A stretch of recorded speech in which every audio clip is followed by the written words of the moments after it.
नमस्कार, मेरा नाम है अदिति सिंह और आपका स्वागत है नेक्स्ट जेन भारत में। आर्टिफिशियल इंटेलिजेंस अब सिर्फ बड़े शहरों या बड़ी कंपनियों तक सीमित नहीं है। ये अब छोटे गांव और गौशालाओं तक पहुंच चुका है। जी हाँ, गुजरात के डेयरी किसान अब एआई की मदद से अपने पशुओं का स्वास्थ्य, पोषण और देखभाल ट्रैक कर रहे हैं। डेटा और टेक्नोलॉजी के सहारे दूध उत्पादन को बना रहे हैं और भी बेहतर।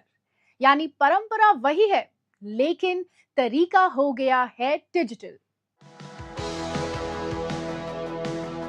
गुजरात के एक छोटे से गांव मुचकुवा में रहने वाली जागृति बेन अपने पति के साथ 10 गायों की देखभाल करती हैं। सुबह की शुरुआत आज भी वही है, चारा, पानी, देखभाल। लेकिन अब एक नया साथी जुड़ गया है, मोबाइल में एआई।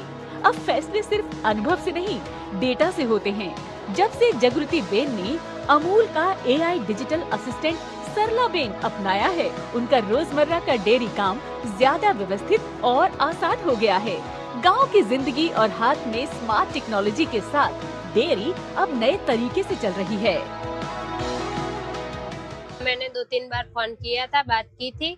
ये मेरी 2-3 महीने की बछड़ी है, ये बीमार हो गई थी तो मैंने फोन किया था। खेत में ऐसे ही चरने भेजा था, आधा घंटे के बाद चर के आई तो ऐसे बैठी, पानी पिया और ऐसे ही बैठे बैठे ही ऐसे तड़पने लगी, पैर मारने लगा, वो सब होने लगा। तो मैंने विजिट की, तो विजिट में बोला कि आधा घंटा हो जाएगा, आधा घंटा पौना घंटा जैसा।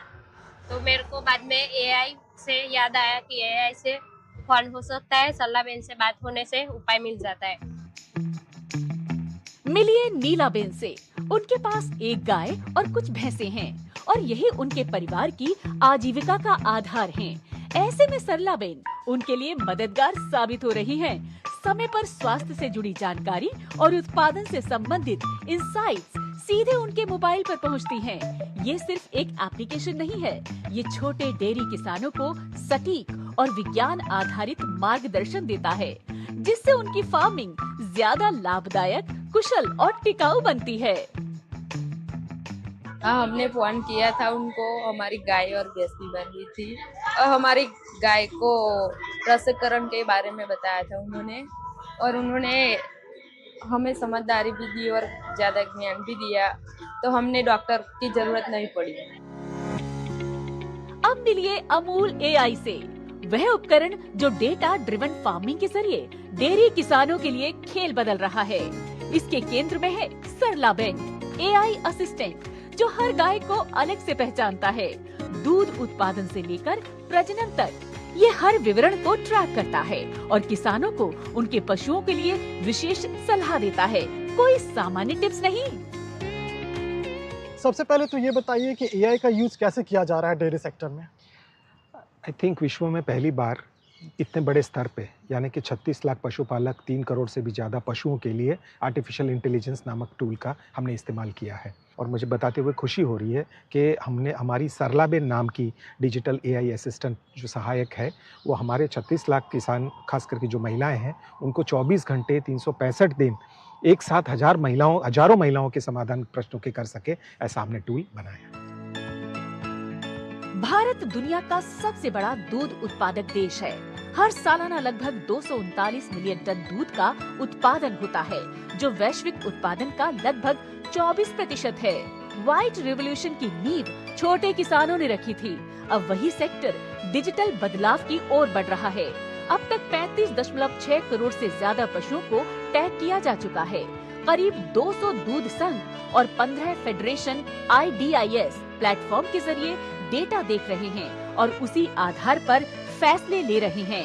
एआई और स्मार्ट टूल्स के जरिए उत्पादकता, पारदर्शिता और किसानों की आय, तीनों में सुधार हो रहा है। ये टेक्नोलॉजी किसानों को छोटे छोटे जो प्रॉब्लम होते हैं, जो इसके लिए वो डॉक्टर को कॉल करते हैं, तो उसका प्रॉब्लम का सॉल्यूशन तुरंत ही मिल जाए, इसलिए हमने ये वॉइस बोर्ड का आविष्कार किया है। उसका नाम सरला बेन है। तो सरला बेन से मिलके किसानों को ऐसा ही लगता है जैसे हम दोनों बात कर रहे हैं, उस तरह से ही वो बात करेगा।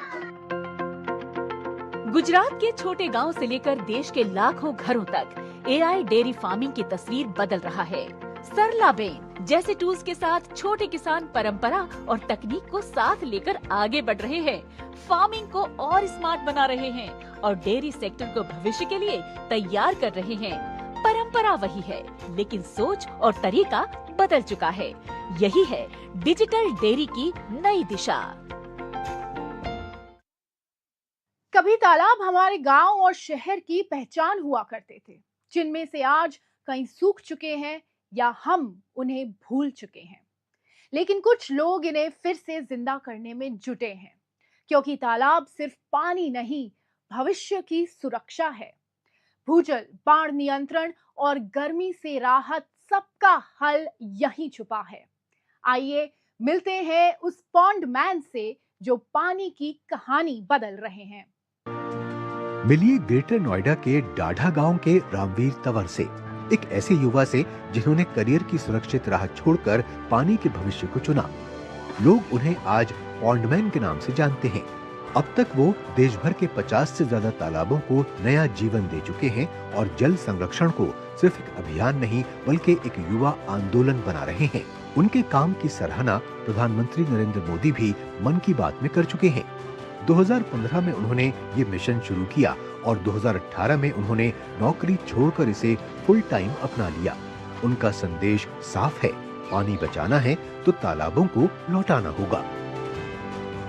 तो हम सोसाइटी की हेल्प से, स्टूडेंट्स की हेल्प से, वॉलंटियर्स की हेल्प से, कॉरपोरेट्स की हेल्प से इन तालाबों को साफ करते हैं वापस से।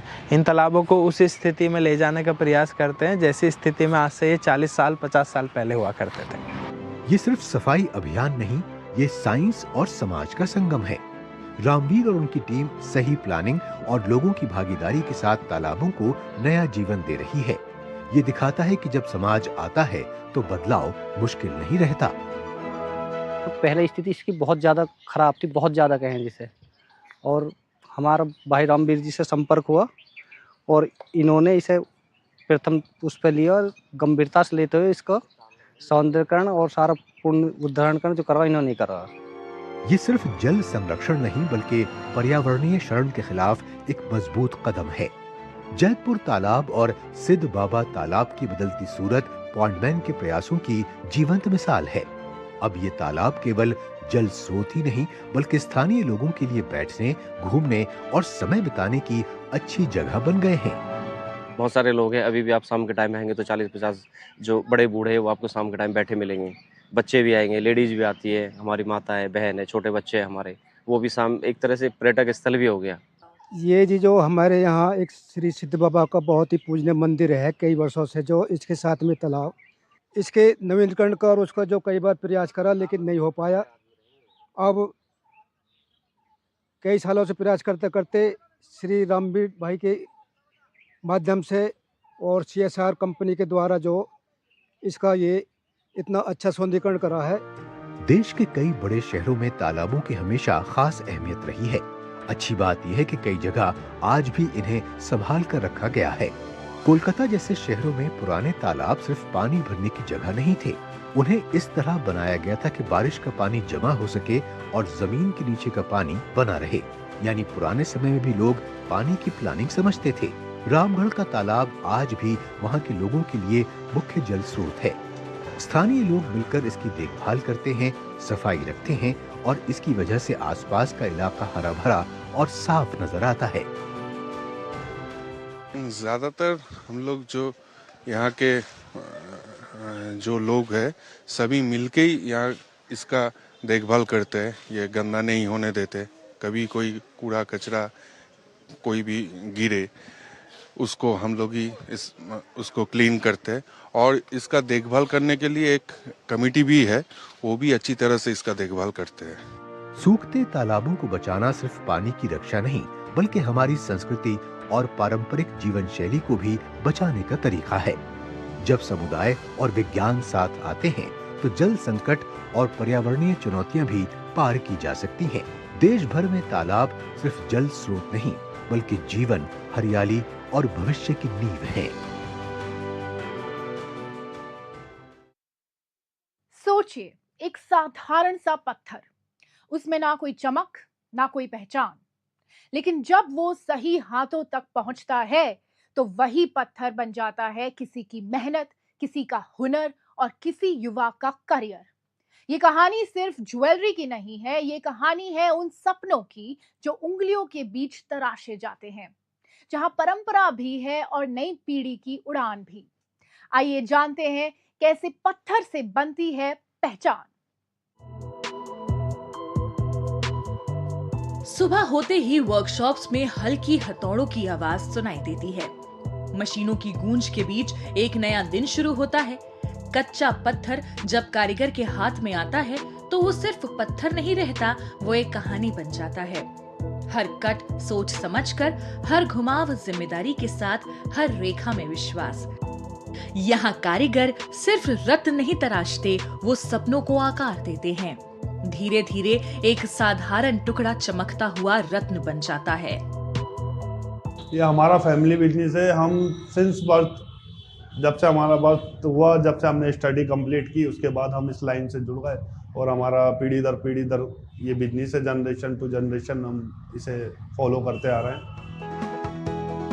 यहाँ हुनर सिर्फ सिखाया नहीं जाता, जिया जाता है।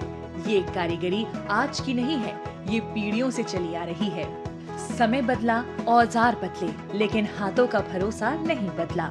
ये पुश्तैनी कला आज लाखों लोगों की रोजी रोटी है। किसी के हाथ कटिंग में माहिर है, किसी को रंग पहचानने में महारत है, किसी को चमक समझने का अनुभव है। हर परिवार की अपनी भूमिका है, हर हाथ की अपनी अहमियत। युवा उद्यमी इस कारोबार को नई सोच के साथ आगे ले जा रहे हैं। वालिद साहब भी यही काम करते थे। मेरे दादा टेलर थे, लेकिन साइड में यही काम करते थे। मेरे चाचा वगैरह भी यही काम करते हैं। तो मतलब ये समझ लीजिए ये पुश्तैनी काम कह सकते हैं अपन। और अभी मेरे पास समथिंग नहीं तो 100 से 125 कारीगर होंगे।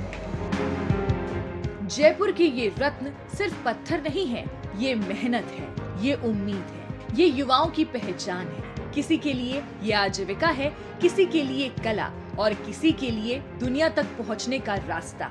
जयपुर के रंग दुनिया के कोने कोने तक जा रहे हैं और साथ ले जा रहे हैं भारत की कला, कौशल और आत्मविश्वास की कहानी। मुंबई में सपने बड़े होते हैं, लेकिन हर बच्चे को सही दिशा नहीं मिल पाती। ऐसे में यहाँ एक पहल बच्चों को मैदान से क्लासरूम तक जोड़ रही है। यहाँ फुटबॉल खिलाया जाता है, पर पढ़ाई की शर्त भी है, यानी नियम साफ है, नो स्कूल नो फुटबॉल। इसी सोच ने कई बच्चों की जिंदगी को नई राह दी है। आइए देखते हैं कैसे खेल बन रहा है शिक्षा और बदलाव का जरिया। ये है सपनों का शहर मुंबई और यहाँ है एक कहानी जिद की। अंबेडकर नगर की झुग्गियों में पले बढ़े अशोक राठौर ने बचपन से ही देखा कि कैसे बच्चे स्कूल छोड़कर गलत राह पर भटक जाते हैं। उन्होंने सोचा अगर इन बच्चों को मैदान मिल जाए तो शायद जिंदगी भी मिल जाए। और यहीं से शुरुआत हुई ऑस्कर फाउंडेशन की। सिर्फ 18 बच्चों से शुरू हुआ ये सफर आज एक आंदोलन बन चुका है। रूल एकदम साफ, अगर मैदान में खेलना है तो स्कूल जाना ही होगा। ऑस्कर फाउंडेशन का जो फुल फॉर्म है वो organisation for social change awareness and responsibility है। ऑस्कर फाउंडेशन को जो स्टार्ट करने का मेन मकसद था वो मेरी खुद की पर्सनल जर्नी है। मैं खुद भी एक स्लम कम्युनिटी से बड़ा हुआ हूँ और मैंने देखा बहुत सारे प्रॉब्लम्स। तो इसीलिए 18 बच्चों के साथ शुरुआत की, जिससे हम उनको खेल के माध्यम से जोड़े और उसको फिर हम लोग स्कूल के लिए उनको एम्पावर करें। यहाँ सिर्फ फुटबॉल नहीं सिखाई जाती, यहाँ सिखाया जाता है टाइम मैनेजमेंट, टीम वर्क और रिस्पॉन्सिबिलिटी। फाउंडेशन के ऑफिस में कोच और टीम लीडर्स हर बच्चे की प्रोग्रेस ट्रैक करते हैं। मैदान के बाद क्लासरूम। अब हमारे पास टीम है, प्रॉपर टीम है। हम लोग 85 से भी ज़्यादा लोग काम कर रहे हैं। हमारे पास जो कम्युनिटी यूथ लीडर है वो 400 से भी ज़्यादा यूथ लीडर्स है। और अभी हमारे जो ड्रीम्स है वो बढ़ते जा रहे हैं। हम सोच रहे हैं कि आने वाले 3 साल में हम कैसे 1 लाख बच्चों को हम सपोर्ट कर पाए और कैसे जो गवर्नमेंट स्कूल में है वहाँ पर हमारा काम पहुँचे, वहाँ के जो टीचर्स है, फिजिकल एजुकेशन टीचर्स, उनको हम ट्रेन करें। मिलिए 23 वर्षीय उमेश से। उमेश पिछले 10 वर्षों से ऑस्कर फाउंडेशन से जुड़े हुए हैं। जब वो सिर्फ 13 साल के थे, तभी इस फाउंडेशन ने उनके सपनों को दिशा दी और उनके करियर की नींव रखी। आज उमेश मैदान पर लगातार मेहनत कर रहे हैं, फुटबॉल में महारत हासिल कर रहे हैं, ताकि जल्द ही किसी प्रोफेशनल फुटबॉल क्लब में उनका चयन हो सके।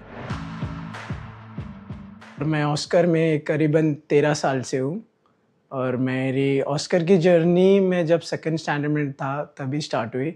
ऑस्कर में ज्वाइन हुआ, फिर फुटबॉल मेरे लाइफ में आया। फिर फुटबॉल मेरे लाइफ में आने के बाद मुझे एक विजन मिला कि लाइक मुझे क्या करना है ज़िंदगी में। सो लाइक फुटबॉल मुझे एक मेरे डेली रूटीन का टाइप, लाइक डेली रूटीन में मेरे लिए फुटबॉल इंक्लूड हो गया। फिर फुटबॉल से मैंने सपने देखना चालू किया, दुनिया देखा। लोकल ग्राउंड से लेकर स्टेट और नेशनल लेवल तक इन बच्चों का सफर इस बात का सबूत है कि सही गाइडेंस मिल जाए तो हालात मायने नहीं रखते। ऑस्कर फाउंडेशन सिर्फ खिलाड़ी नहीं बना रहा, ये बना रहा है कॉन्फिडेंट स्टूडेंट्स, जिम्मेदार लीडर्स और सपने देखने वाले युवा। झुग्गियों की गलियों से लेकर बड़े स्टेडियम के सपनों तक एजुकेशन और स्पोर्ट्स का ये कॉम्बिनेशन मुंबई में नई तकदीर लिख रहा है। क्या आपने ऐसा गांव देखा है जहां सड़क पर एक कागज का टुकड़ा भी ना मिले? हम बात कर रहे हैं मेघालय की पहाड़ियों के बीच बसा मोलेनोंग, जो है एशिया का सबसे स्वच्छ गांव। सिर्फ 500 लोगों का गांव, लेकिन सोच है वर्ल्ड क्लास। यहाँ सफाई कोई अभियान नहीं है, रोज की आदत है। आइए देखते हैं कैसे कम्युनिटी की ताकत ने इस गांव को बना दिया क्लीन मॉडल। जरा सोचिए, एक ऐसा शहर जहां सड़कों पे कागज के टुकड़े ना दिखते हों, एक ऐसा शहर जहां घरों के बाहर फूल खिले हों, या फिर एक ऐसा शहर जहां सफाई केवल अभियान नहीं, एक परंपरा हो। क्या आप पहचान सकते हैं मैं किस शहर में हूँ? जी हाँ, मैं मौजूद हूँ मेघालय के ईस्ट कासी हिल्स में मौजूद एक गांव में, जिसे एशिया का सबसे स्वच्छ गांव माना जाता है।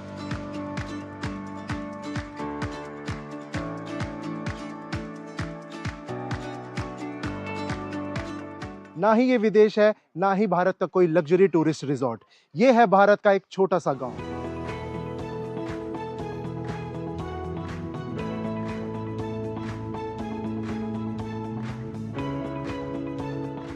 साल 2003 में इस गांव को एशिया का सबसे स्वच्छ गांव घोषित किया गया था। करीब 500 लोगों की आबादी वाला यह गांव आज पूरी दुनिया के लिए मिसाल बन चुका है।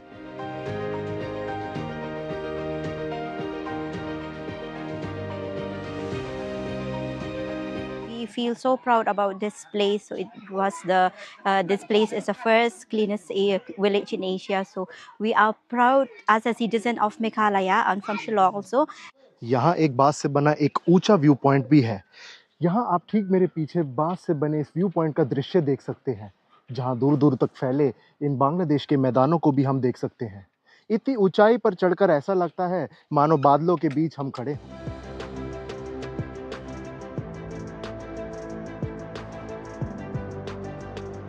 हमने इस जगह के बारे में बहुत सुना था और डॉकी रिवर जो है वहाँ से यहाँ आए हम लोग और ये विलेज हमको बहुत अच्छा लगा क्लीनलीनेस में और सब हमने कुछ नेट पर देखा था और सब रिसर्च किया हुआ था, तो मुझे बहुत अच्छा लगा पर्सनली।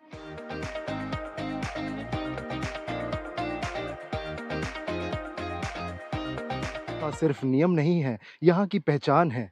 हर घर के बाहर बांस के कूड़ेदान, प्लास्टिक का लगभग ना के बराबर इस्तेमाल और सबसे खास यहाँ बच्चे भी सफाई को अपनी जिम्मेदारी समझते हैं। This is the most safest place in Northeast. Have come down to Mawlinglong, enjoy the people out here, enjoy the authentic cuisines that is being prepared out here. Leave the Asia's cleanest village, and definitely it's a world's wonder. ये village is called as the cleanest village of Asia और हम जब यहाँ पे आए, हमने यहाँ पे जब साफ़ सफाई देखी, यहाँ के लोगों का रहने का तरीका देखा, जो इंफ्रास्ट्रक्चर इन्होंने डेवलप कर रखा है बैम्बू से, इन्होंने हर जगह पे डस्टबिन बैम्बू के लगा रखे हैं, अच्छी अच्छी चीज़ें भी बैम्बू से बना करके रखी हैं। और मतलब जो भी इनका एक तरीका है सस्टेनेबल चीज़ों को लेकर के चलने का, ताकि नेचर भी डिस्टर्ब ना हो और लोग भी आकर करें। इतने सारे टूरिस्ट आ रहे हैं और उसके बाद भी यहाँ पे बिल्कुल गंदगी देखने को नहीं मिलती है। So this is one thing that we like very much.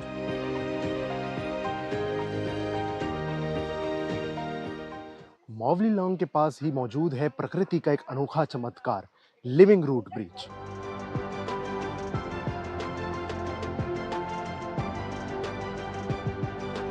पेड़ों की जड़ों से तैयार किया गया यह पुल इंसान और प्रकृति के बीच के तालमेल की एक जीवित मिसाल है।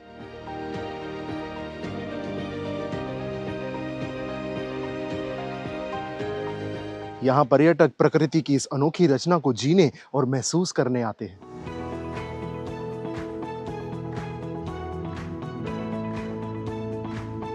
बहुत अच्छा लगा। यूट्यूब पे अभी तक तो देखा था, आज रियल में देखने की उत्सुकता थी कि कैसे बना हुआ है, वो देखा, अच्छा लगा।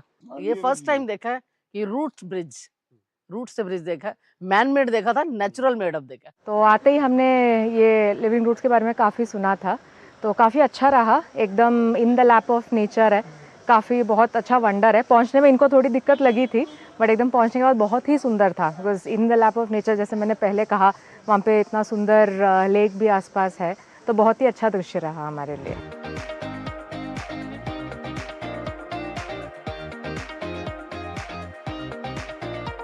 मॉवली लॉन्ग हमें सिखाता है कि बदलाव केवल एक बड़े शहर से नहीं, एक छोटे से गांव से भी हो सकता है।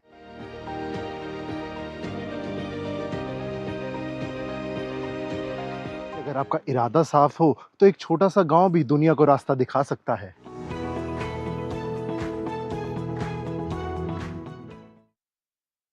आज के शो में फिलहाल इतना ही। आपसे फिर मुलाकात होगी अगले एपिसोड में। तब तक के लिए धन्यवाद।